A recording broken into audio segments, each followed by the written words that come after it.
qui connaît le vrai père de son enfant.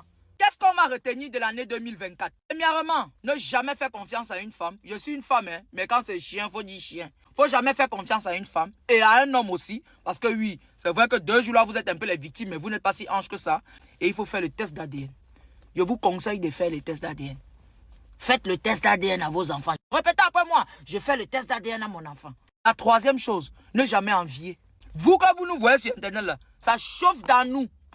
Même 100 fois, tu me secoues bien si tu as trouvé trop, c'est 1 million. Même 1 million, là, même il y a à dépenser. Parce que pour les fêtes, si je dois aller prendre un bon cadeau à B, je vous ai dit, c'est le moment de se rattraper. On a trop fait souffrir. On a trop fait quoi? Souffrir. Hein? On a trop fait souffrir les hommes en 2024. Cette année-là, c'est nous qui leur payons habits de fête. Il faut savoir que ce qui reste vrai aujourd'hui entre l'homme et la femme, c'est que l'homme, c'est le plus infidèle. Ça, on n'a pas dit non. Les hommes, c'est les plus infidèles. Mais l'homme, quand il te trompe tout en te respectant. Et moi, je vous conseille toujours ici que ne quittez jamais un homme parce qu'il vous a trompé. Quittez-le à cause de la façon dont il vous a trompé. Un homme qui va rentrer avec une femme couchée sur ton lit conjugal, pour moi, ça c'est très grave. Ça c'est très grave pour moi. Un homme qui va te tromper avec ta meilleure amie, pour moi, ça c'est très grave. Ça c'est très grave. Ça c'est mes principes à moi. Donc maintenant, chacun ses principes. Pour moi, c'est très grave. Si un homme te trompe avec ta meilleure amie, c'est grave même. Ça c'est très grave. Dans le lit conjugal, ça veut dire qu'il n'y a même plus le respect. Il n'y a même plus le respect. Donc, c'est une façon de te dire pas. Mais c'est toi qui ne veux pas comprendre. L'homme trompe avec la queue, pas avec la tête. Il va toujours, même s'il est sur une autre femme, il a toujours du respect pour toi. Mais la femme trompe avec tous ses organes. Si une femme s'est dit que je me lève pour aller faire, elle est consciente que ce qu'elle pas fait va te toucher au profond de toi. Donc, elle a pensé au tenant des aboutissants. Une femme qui va laisser les enfants à la maison aller te tromper, mon petit, elle n'est pas avec toi. L'infidélité de l'homme, la femme parvient à pardonner. Parce qu'elle sait que quand l'homme finit, il part retrouver sa femme et ses enfants. Il va dire à la fille dehors là que comme tu vois là, j'ai ma go à la maison avec mes enfants. Mais quand un homme te trompe plusieurs fois avec une fille, ça, il faut avoir peur. Il te trompe, il quitte. Et le lendemain, il va aller chez la même fille, il va chercher une autre. Tu balances seulement un peu les fesses devant lui, c'est fini, il a mis dedans. L'homme réfléchit beaucoup avec ça. Parce que quand il voit même seulement, ça se lève. Oh, la femme, voulant tout gagner, elle pas te tromper et elle commet une erreur qu'elle ne va jamais réparer.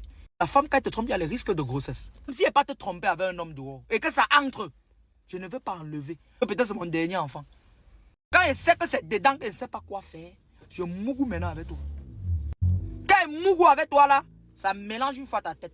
Et les hommes, vous ne calculez pas forcément avec combien de temps de grossesse, les chichis là, vous n'êtes pas dedans. Et des fois même la grossesse se détermine 2 semaines, 1 mois après. Donc ça vous mélange et tu dis, bon, s'il y a 2 semaines de retard, c'est rien. Pourtant, 2 semaines là, c'est là où on a mis le vrai père mis dedans. C'est comme ça que les femmes font. Je suis une femme, non? C'est comme ça qu'on fait. C'est la mère seule qui connaît le vrai père de son enfant. Donc ce qu'il faut retenir de cette année, ne jamais totalement donner ta confiance à une femme si ce n'est pas ta mère ou ta fille. Ne jamais envier. Parce qu'on a tous vu ici, les gens qui nous faisaient les vrais des jeux, la vie des rêves, leur cul était écarté comme ça chez tous les hommes. Et en finition, faire les tests d'ADN. Vous parlez, vous ne comprenez pas, non? Ok. Voilà, donc ça c'était mon petit conseil du jour. Maintenant, comprenez, comprends. Si tu as compris, c'est bon. Si tu n'as pas aussi compris, mets toujours genou au sol et dis à Dieu, Seigneur, donne-moi la bonne. Seigneur, donne-moi le bon, parce que c'est Dieu qui donne. Voilà, si tu ne trouves pas aussi, négocie bien avec moi, je suis là. C'est femme qui a parlé. Hein.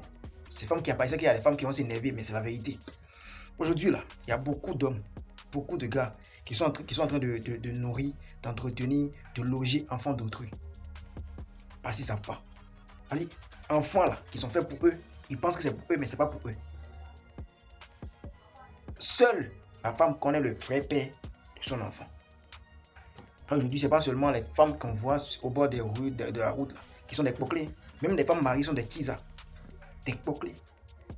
Et l'infidélité de l'homme et l'infidélité de la femme, c'est deux choses différentes. Ce n'est pas à comparer. L'homme peut tromper sa femme tout en étant amoureux de sa femme. Mais une femme qui trompe son mari, c'est une femme qui n'a aucun respect pour son mari. Et c'est une femme qui a perdu tout amour, tout. Elle n'a plus de sentiments pour son mari. Tu ne veux pas être amoureuse d'une personne et tromper encore cette personne. Tu ne veux pas être amoureux de ton gars ou bien de ton mari et le tromper encore. Ça n'a pas de sens. Il faut être teaser pour faire ça. Ah non, on peut tromper pour de l'argent, même si, voilà. Si tu trompes ton mari, ça veut dire que tu n'es pas amoureuse de lui. Ça veut dire que tu es né avec l'esprit de teaser, l'esprit de prostitution. Dites-moi quand est-ce que vous pensez de ça. Et n'oubliez pas de faire des tests ADN comme elle a dit. Aujourd'hui, En tout cas, si vous êtes marié, si vous avez la paix dans votre foyer, tout et tout, faut pas dire à ta femme, tu peux amener ton enfant discrètement à l'hôpital pour faire le test d'ADN pour voir le résultat tranquille. Le résultat sort, tu peux déchirer après. Tu vois, non? Il faut pas dire à ta femme, si tu sens que si tu ne sens rien chez elle, tu ne constates pas des signes d'infidélité chez elle, faut pas dire, faut pas lui dire ça, sinon elle peut se fâcher. Ah non, tu n'as pas confiance en moi, tu n'as pas si pourquoi tu parles de test d'ADN. Tu peux amener ton enfant discrètement à l'hôpital, on va faire le test d'ADN, le résultat sort, tu vérifies si c'est pour toi, tu déchires ou bien tu brûles. Une fois le bon. Tu fais ça pour chaque enfant. Mais avec affaire de femme aujourd'hui là, on ne peut pas avoir confiance dedans. Affaire de femme d'aujourd'hui, on ne peut pas avoir confiance dedans. Et les femmes qui aiment la vérité savent de quoi on parle. Dites-moi quand est-ce que vous pensez de ça. Bon, évidemment, ce n'est pas toutes les femmes. Il y a des femmes qui sont fidèles, même si son mari n'a pas l'argent comme il faut, n'est pas beau comme il faut, n'est pas fort au lit comme il faut. Elles se forcent pour être, comment dit-on, fidèles à leur mari. Salutations à vous, respect à vous, mais elles ne sont pas nombreuses. C'était votre champion, Gas.